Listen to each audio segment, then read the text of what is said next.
Today we unravel a tale of identity, politics, and transformation.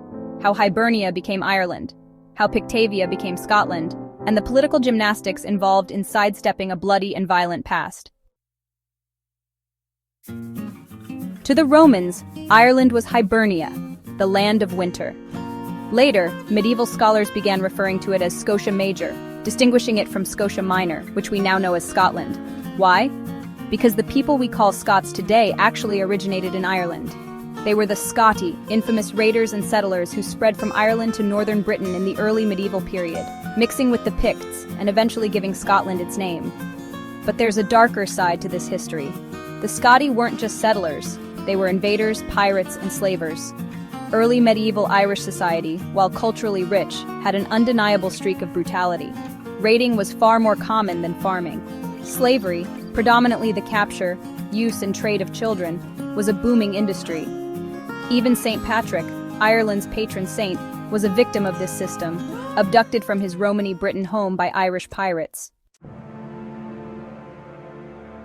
Meanwhile, north of Hadrian's defensive wall lay Pictavia, the land of the Picts.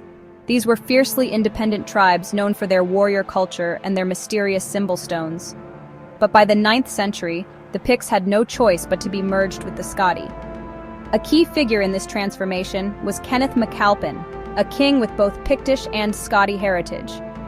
Through conquest, marriage, and political maneuvering, he united the two peoples under what became the Kingdom of Alba, the precursor to modern Scotland.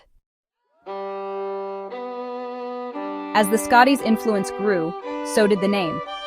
By the High Middle Ages, Scotia Minor had simply become Scotland, while Scotia Major faded, surreptitiously replaced by Ireland.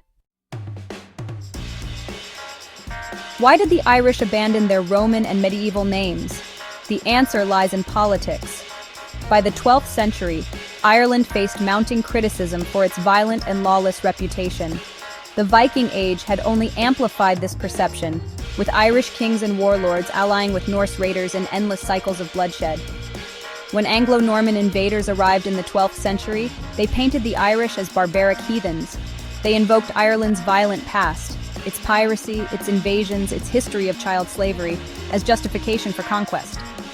By distancing themselves from names like Scotia Major and Hibernia, the Irish sought to dissociate from their own history, one filled with crimes that had given the Scotti their infamy.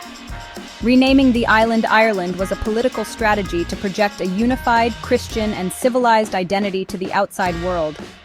It also allowed the Irish to shift blame for their historical excesses onto Scotland, which inherited the name Scotia. The truth, however, is harder to erase. The early medieval Irish were a people as fierce as they were innovative. Their monasteries produced illuminated manuscripts like the Book of Kells, but these same monasteries were fortified against attack, sometimes by rival Irish clans. It was a society where alliances were temporary, violence was routine, and survival often meant choosing the sword over the plow. In the end, the rebranding of Hibernia to Ireland and Pictavia to Scotland tells us much about identity and power. It's a reminder that history is not just about what happened, it's about who gets to tell the story and how they shape it to suit their needs. Please like, share, and subscribe for more historical insights.